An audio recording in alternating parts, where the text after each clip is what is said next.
بسم اللہ الرحمن الرحیم۔ السلام علیکم ورحمۃ اللہ وبرکاتہ۔ معزز ناظرین، میں قاری ابرار الحق المدنی بات کر رہا ہوں۔ بحریہ ٹاؤن میں میرا رقیہ سنٹر ہے۔ اکثر لوگ جادو کو بڑی اہمیت دیتے ہیں، اکثر لوگ جادو کو بڑا ذہن پر سوار رکھتے ہیں۔ اس میں کوئی شک نہیں ہے کہ جادو برحق ہے اور جادو حقیقت ہے، جادو ایک سچائی ہے جس کو ہم ڈینائی نہیں کر سکتے، جس کو ہم جھٹلا نہیں سکتے۔ مسئلہ کہاں آتا ہے؟ مسئلہ یہاں آتا ہے کہ اکثر لوگ جادو کو اتنا سوار کرتے ہیں کہ ان کو یہ لگتا ہے ہر وقت کوئی ہمارے اوپر جادو کر رہا ہے۔ ہم ذرا سی مشکل میں پھنستے ہیں، لوگ تو کہتے ہیں ہمارے اوپر کسی نے جادو کر دیا، پھوپھی نے جادو کر دیا، دادی نے جادو کر دیا، خالہ نے جادو کر دیا، رشتہ داروں کے اوپر تہمتیں لگانا شروع کر دیتے ہیں اور یہ بس ذہن میں بٹھا لیتے ہیں کہ ہمارے اوپر کوئی جادو کر رہا ہے، ہمارا کام بند ہو رہا ہے، ہمیں یہ ہو رہا ہے، ہمیں یہ ہو رہا ہے۔ اور اکثر تو یہاں تک کر لیتے ہیں کہ اپنے گھر بار کو بیچ کے کہیں اور شفٹ ہو جاتے ہیں۔ وجہ کیا ہے کہ ہمارے اوپر یہاں جادو ہو رہا ہے، ہمارے اوپر یہاں اثرات آتے ہیں، ہمارے اوپر یہاں مشکلات آ رہی ہے۔ تو اس کا بجائے علاج کرنے کے اس کا یہ کرتے ہیں لوگ کہ اپنا گھر چھوڑ کے چلے جاتے ہیں، اپنے گھروں کو بیچ دیتے ہیں، حالانکہ یہ قطعاً غلط حل ہے، یہ کوئی حل نہیں ہے۔ یعنی مثال کے طور پہ اگر بندے کو بخار ہوا ہے، وہ ڈاکٹر کے پاس علاج کے لیے جانے کے بجائے وہ کیا کہ میں یہ کمرہ ہی چھوڑ دیتا ہوں، میں یہ گھر چھوڑ دیتا ہوں، ایسا نہیں ہونا چاہیے۔ تو اکثر لوگ جادو کو سوار کرتے ہیں۔ مسئلہ یہ ہے کہ آپ علیہ الصلاۃ والسلام نے جادو سے اتنا نہیں ڈرایا۔ جادو بڑی معمولی چیز ہے، جادو یہ بار بار کسی کا جادو کرنا، جادو اتنی آسانی سے نہیں ہوتا۔ یعنی مثال کے طور پہ اگر کوئی میرے اوپر جادو کر رہا ہے تو اس جادو کو امپلیمنٹ ہونے میں بہت وقت لگتا ہے، کئی مہینے لگ جاتے ہیں۔ اور اگر کوئی بندہ نمازی ہے، قرآن کی تلاوت کرا، اس کے اوپر تو جادو بڑی مشکل سے جادو ہونا ہے اور اس کے اوپر بڑی محنت کرنی پڑتی ہے جادوگر کو۔ اور ایسا نہیں ہوتا کہ جادوگر نے جادو کیا یہاں بندہ بیمار ہونا شروع ہو گیا، اتنا بہت یعنی کم ایسا ہوتا ہے۔ یعنی اور اس کے علاوہ جادو کو اللہ تعالیٰ نے اپنی مرضی کے ساتھ جوڑا ہے۔ وَمَا هُمْ بِضَارِّينَ بِهِ مِنْ أَحَدٍ إِلَّا بِإِذْنِ اللَّهِ، جب تک اللہ کی اجازت نہیں ہوگی تو وہ جادوگر کا جادو آپ کے اوپر اثر انداز نہیں ہوگا۔ تو جادو بڑی معمولی چیز ہے۔ پھر آپ علیہ الصلاۃ والسلام کے اوپر جادو ہوا تھا تو اللہ رب العزت والجلال نے سورۃ الفلق اور سورۃ الناس نازل کی تھی۔ جیسے جیسے آپ علیہ الصلاۃ والسلام یہ صورتیں پڑھتے گئے، جادو کے گھیرے کھلتی گئیں، جادو ٹوٹ گیا۔ معلوم یہ ہوا کہ جادو بڑی کمزور چیز ہے اور اس کا حل سورۃ الفلق سورۃ الناس میں موجود ہے۔ یعنی سورۃ الفلق سورۃ الناس جو پڑھے گا اس کا جادو ٹوٹ جائے گا، یہ نہیں ہو سکتا کہ اس کا جادو برقرار رہے۔ اور پھر اگر وہ پڑھ رہا ہے تو اس کے اوپر نیا جادو کوئی اٹیک نہیں کر سکے گا۔ یہ تھا جادو کے حوالے سے۔ اب آتے ہیں کہ لوگ کیوں جادو کو اپنے اوپر سوار کرتے ہیں، حالانکہ جادو تو بڑی کمزور چیز ہے۔ اصل کیا ہوتا ہے کہ بندے کو نظر لگتی ہے، شادی کے موقع پہ نظر لگی، جب پیدا ہوا تھا اس وقت لگی، اور جب اس نے ڈگری لی اس وقت اس کو نظر لگی، جب وہ انسان کامیاب ہو گیا اس وقت کامیابی کے وقت اس کو نظر لگ گئی، یا اس نے کوئی کاروبار شروع کیا، الغرض کسی یعنی اس کی خوشی کے موقع پر اس کو نظر بد لگ گئی۔ اب وہ نظر بد آپ صلی اللہ علیہ وسلم نے فرمایا العین یتبعها الشیطان او کما قال، ہر نظر بد کے ساتھ شیطان آتا ہے۔ اب یہ شیطان اور یہ نظر بد انسان کو ڈیمیج کرتی ہیں، انسان کو پریشان کرتی ہیں، اس کے دماغ کے اوپر نیگیٹیوٹی سوار رہے گی اور اس نظر بد کی وجہ سے اس کے اندر قوت فیصلہ ختم ہو جائے گی۔ وہ بندہ دن بدن پستی میں جلتا جائے گا، وہ کوئی فیصلہ نہیں کر سکے گا۔ تو وہ یہ کیا سمجھتے ہیں؟ وہ سمجھتے ہیں اب میرے اوپر کوئی جادو کر رہا ہے۔ یہاں آ کے بندہ جو ہے نا اس کا ذہن خراب ہوتا ہے اور وہ سمجھتا ہے میرے اوپر کوئی جادو کر رہا ہے۔ ہوتا کیا ہے؟ نظر بد۔ اور نظر بد ایسی بری چیز ہے کہ نظر بد آپ صلی اللہ علیہ وسلم نے فرمایا میری امت میں زیادہ اموات اگر ہوں گی تو وہ نظر بد سے ہوں گی۔ اور آپ علیہ الصلاۃ والسلام نے فرمایا نظر بد انسان کو قبر میں اتار دیتی ہے، اونٹ کو ہنڈیا میں اتار دیتی ہے اور انسان کو برباد کر کے رکھ دیتی ہے۔ اچھے بھلے انسان کی صحت کو خراب کر دیتی ہے۔ آپ علیہ الصلوۃ والسلام نے ایک قبیلے کے بارے میں پوچھا کہ ان کو کیا ہو گیا، ان کے جسم کمزور ہیں، تو کہا گیا کہ ان کو نظر لگ گئی ہے۔ آپ صلی اللہ علیہ وسلم نے فرمایا تو ان کو رقیہ کرو۔ معلوم یہ ہوا کہ نظر بد سے انسان کی باڈی، انسان کا جسم کمزور پڑنا شروع کر دیتا ہے، انسان کے اندر قوت فیصلہ ختم ہو جاتی ہے، اس کو ڈپریشن، انزائٹی شروع ہو جاتا ہے، اور وہ ساری یہ علامات نظر بد کی ہوتی ہیں، اور لوگ کیا سمجھتے ہیں کہ میرے اوپر کوئی جادو کر رہا ہے۔ اس نظر بد کی وجہ سے انسان فیصلہ نہیں کر سکتا، اس نظر بد کی وجہ سے انسان کی نکاح اور شادی بند ہو جاتی، اس نظر بد کی وجہ سے بیماریاں چھو جاتی ہیں، اور ایسی بیماریاں کہ ایک بیماری سے ٹھیک ہوگا دوسری لگ جائے گی، یہ بیماری ٹھیک ہی نہیں ہوگی دوائیاں کھانے سے، بیماریاں بڑھتی جائیں گی۔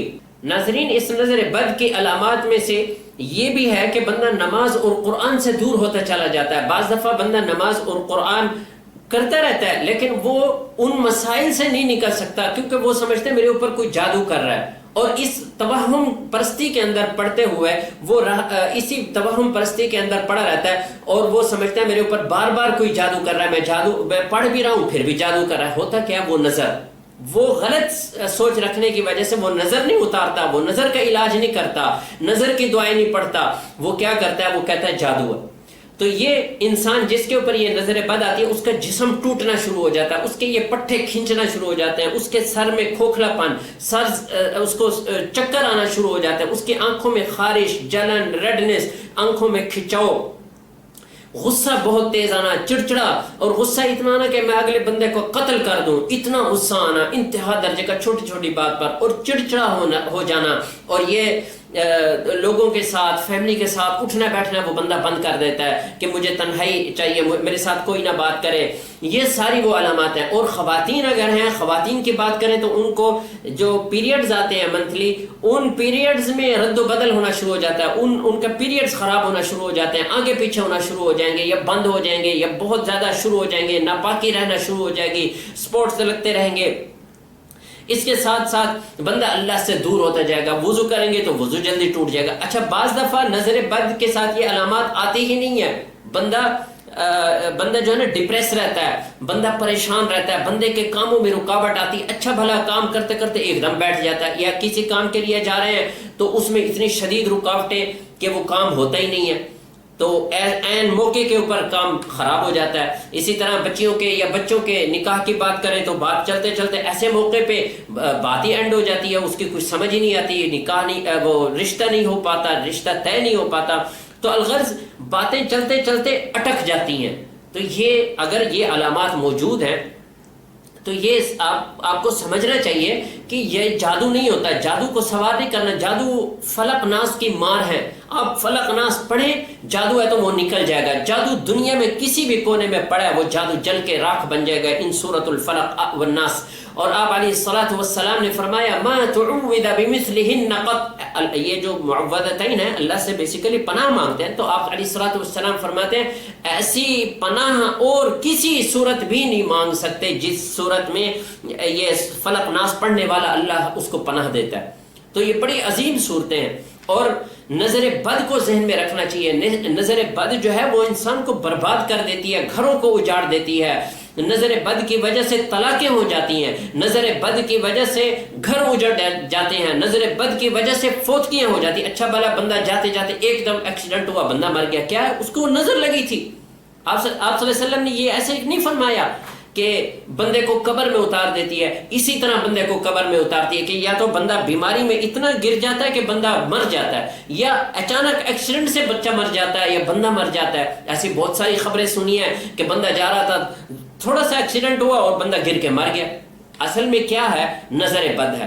اکثر ہاسپٹلوں میں مریض جو پڑے ہوتے ہیں ان کے اوپر نظر بد ہوتی ہے، اور وہ اس کو اگنور کرتے رہتے ہیں۔ یہ جو علامات میں نے بتائی ان کو اگنور کرتے رہتے ہیں، ان علامات کو اگنور کرنے کی وجہ سے وہ اپنی زندگی سے ہاتھ دھو بیٹھتے ہیں، وہ اپنے آپ کو برباد کر بیٹھتے ہیں۔ تو نظر بد کو ناظرین معمولی نہ سمجھیں۔ لوگ یہ سمجھتے ہیں نظر بد ایک معمولی سی چیز ہے، وہ مسجد کے مولوی سے جا کے دم کرا لو یہ ختم ہو جاتی ہے، ایسا نہیں ہوتا۔ نظر بد بڑی بھیانک چیز ہے، نظر بد بڑی بری چیز ہے، نظر بد سے آپ صلی اللہ علیہ وسلم نے بار بار اس کی تاکید کی ہے، نظر بد کو بار بار آپ صلی اللہ علیہ وسلم نے تذکرہ کر کے بتایا یہ بڑی بری چیز ہے، اسی لیے آپ صلی اللہ علیہ وسلم نے بتایا کہ یہ بڑی خفیہ چیز ہے، یہ کوئی چیز نہیں ہے، یہ تسبیح ہمیں نظر آ رہی ہے، اسی طرح کوئی نظر بد ایسی چیز نہیں ہے جو ہمیں نظر آ جائے، اس کی علامتیں ہیں، ان علامتوں کو اگر بندہ اگنور کرتا ہے، پہچانتا نہیں ہے، تو وہ ساری زندگی برباد ہوتا رہتا ہے، اس کے اوپر دوائی کھائے گا، ڈاکٹر کے پاس جائے گا، وہاں پیسہ خرچ کرے گا، رقیہ کے اوپر شیطان نہیں آنے دے گا، کیونکہ اس کو پتا ہے اس رقیہ سے یہ ٹھیک ہو جائے گا، تو اس کو ڈاکٹروں کی دوائیوں پہ لگائی رکھے گا، اور دوائیاں کھا کھا کے کیا ہوگا، اپنی زندگی ختم کر دیں گے، لیکن قرآن سے شفا نہیں حاصل کریں گے۔ ناظرین، اگر آپ کو اس طرح کی علامتیں موجود ہیں تو آپ ہم سے رابطہ کر کے آن لائن جہاں بھی دنیا میں جس کونے میں بھی ہیں آپ آن لائن علاج کروا سکتے ہیں، اور آپ کو انشاءاللہ ڈیلی اپائنٹمنٹ دے کے ڈیلی آپ کو دم بھی کیا جائے گا، اور اللہ تعالیٰ کریں گے کہ آپ اس جھنجھٹ سے، اس پریشانی سے اللہ تعالیٰ آپ کو نکال دیں گے۔ اور لوگ اس میں ایک اور غلطی کرتے ہیں، جلد بازی کرتے ہیں، بھائی میں نے کب ٹھیک ہونا ہے، میں نے کب ٹھیک ہونا ہے، میں نے کب ٹھیک، بھائی اللہ نے ٹھیک کرنا ہے۔ لوگ میرے سے پوچھتے ہیں میں نے کب ٹھیک ہونا ہے، مجھے کیا پتا؟ دیکھیں نا، ایک بندے کو بخار ہے، ڈاکٹر سے پوچھے یہ بندہ کب ٹھیک ہوگا، اس کو کیا پتا یہ بندہ کب ٹھیک ہوگا؟ تو اس وجہ سے یہ توکل کے خلاف ہے کہ آپ قرآن سے علاج کرتے ہوئے یہ پوچھیں میں کب ٹھیک ہوں گا۔ آپ کو توکل رکھنا چاہیے کہ اللہ کے کلام سے میں ٹھیک ہوں گا۔ جب ہے ہی روحانی بیماری تو اللہ تعالیٰ کی اس قرآن میں شفا کیوں کہا جاتا ہے؟ اسی لیے کہا جاتا ہے یہ بیماریوں کو ختم کرتا ہے یہ قرآن۔ تو اس وجہ سے اگر آپ کو کوئی پریشانیاں ہیں، آپ آن لائن اپائنٹمنٹ لے کے رابطہ بھی کر سکتے ہیں اور علاج بھی شروع کروا سکتے ہیں۔ ناظرین، یہ ویڈیو دیکھنے کے بعد اگر ویڈیو آپ کو اچھی لگی ہے تو اس ویڈیو کو لائک بھی کر دیں، اس چینل کو سبسکرائب بھی کر لیں، اور اس ویڈیو کو آگے لوگوں سے شیئر بھی کر دیں تاکہ لوگوں کو فائدہ ہو جائے اور لوگوں کا بھلا ہو جائے اور لوگ پریشانیوں سے بچ جائیں۔ اللہ تعالیٰ مجھے اور آپ کو، میری فیملی کو، آپ کی فیملی کو، تمام امت مسلمہ کو نظر بد کے شر سے اور جادوگروں کے شر سے اللہ تعالیٰ محفوظ فرمائے اور پناہ عطا فرمائے۔ والسلام علیکم ورحمۃ اللہ وبرکاتہ۔